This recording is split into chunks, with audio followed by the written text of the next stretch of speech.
So, we're officially at the end of an era within professional wrestling and the start of a new one, especially for UK fans, because obviously a few days ago, the WWE Network, no longer a thing. What a run that was, right? Like, the network was so good, and we'll get on to that, but everything WWE related is slowly being moved over to Netflix. Raw, SmackDown, NXT, I believe pay-per-views are all going to be on Netflix now. And this is a big thing, right? Because I know a lot of people, to a lot of people, change is a scary thing. And sure, with the recent Netflix buffering situations and whatnot, it is quite interesting to see what is going to happen with these Netflix broadcasts and what everything's going to look like once it's fully on Netflix. Obviously, it's already on Netflix now a little bit, but when that January 6th episode of Raw drops, well, what happens then? Well, I kind of want to give my thoughts on what I think the future of WWE and the Netflix presentation is going to be, and also what this means for the wider audience, right? So let's get into it. So obviously this is a new era, right? The Raw logo's changed. We're going to probably get a new intro. It's still going to be 3 hours, but there's going to be interesting things because this is now the first time where WWE have really had to think about what do they do with the people who don't have ads. Whilst there might have been ad breaks and whatnot and picture-in-picture, is that going to be the case with Netflix? I honestly don't know. I couldn't tell you because I've never watched anything live on Netflix, like, ever. I feel like it's going to be very similar to when AEW broadcasts their stuff on Fight, where the commentary's a little bit more dulled, the action is still happening, but it's not like any super crazy stuff, because you want everyone to enjoy the big TV sections, right, and the big TV segments. You don't want to have incredible spots when maybe 40-50% of your audience might not be able to watch it, or vice versa, etc., right?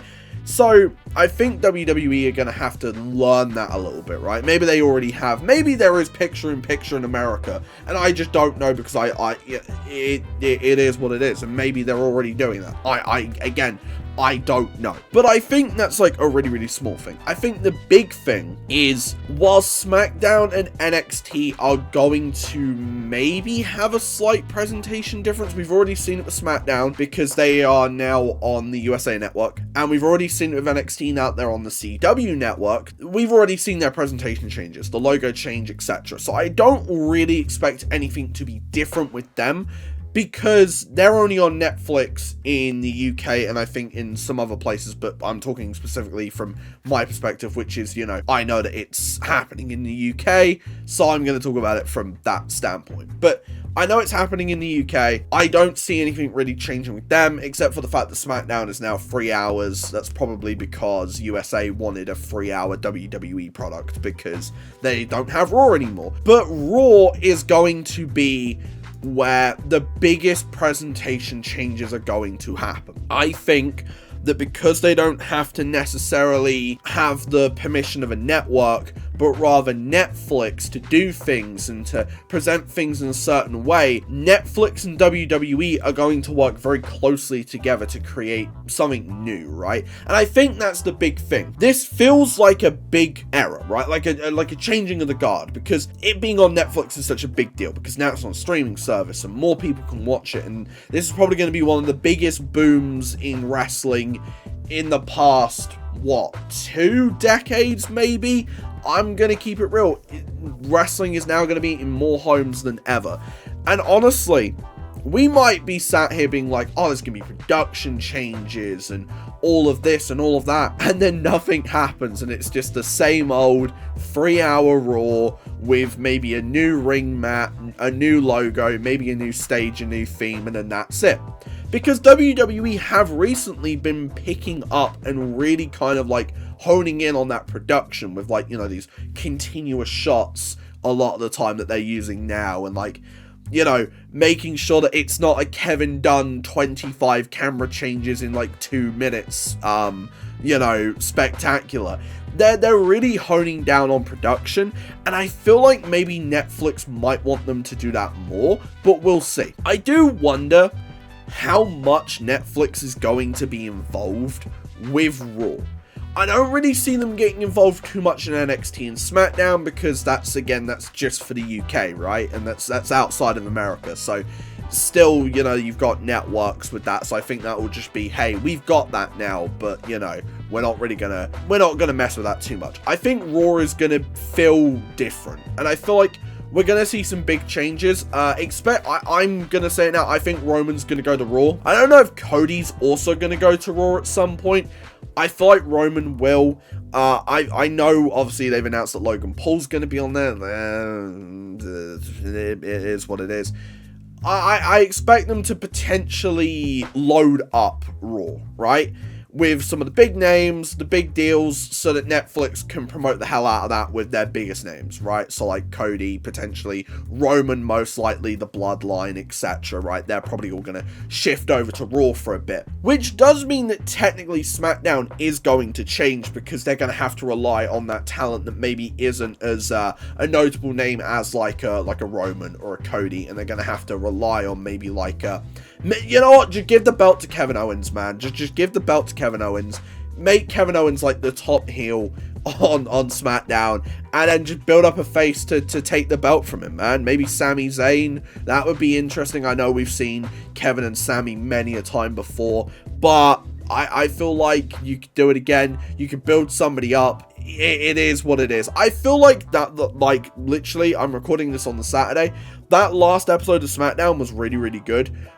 Tiffany Stratton now the women's champion, DIY still doing their heel stuff. You're establishing a lot of dynamics, and I think that's really good going into the fact that now a ton of eyes are going to finally be able to start watching the product again, because I guarantee you more people have Netflix than they do like TNT Sport, most likely, right? I don't know the numbers, but I'm pretty certain they probably do. But why am I saying that it's like a new era, right? We're not even at WrestleMania 41, which is where things usually change. Because WWE know for a fact that now that the Netflix deal has happened, Raw is going to be in more homes and whatnot than ever before. And with the power of VPNs, all of WWE is available in way more homes than it ever has been. And that's just a fact, right? I don't know if it's like a guaranteed fact, but more eyes are gonna be looking at WWE more than ever. And that means you're gonna be getting new people who watched in the Attitude Era who are like, oh, I remember the days of Stone Cold Steve Austin and The Rock, you know? Like, you're gonna get those people. You're gonna get people who have never watched wrestling before coming in and giving it a go. You're gonna have people who maybe left during the pandemic coming back, maybe the people who left in the mid-2010s coming back. There's going to be so many people tuning into wrestling, either again or for the first time. And WWE are, you know, let's give them credit where credit is due.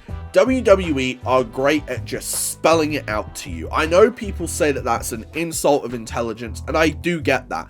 But what you have to remember is that people are building TV shows for the new viewer. Right? That's the end of the day. Like, for wrestling specifically. TV shows, not so much, right? If you watch a TV show at, like, episode 6, then, you know, you've missed, like, 5 episodes of plot and characters and stuff, and you're going to be very confused.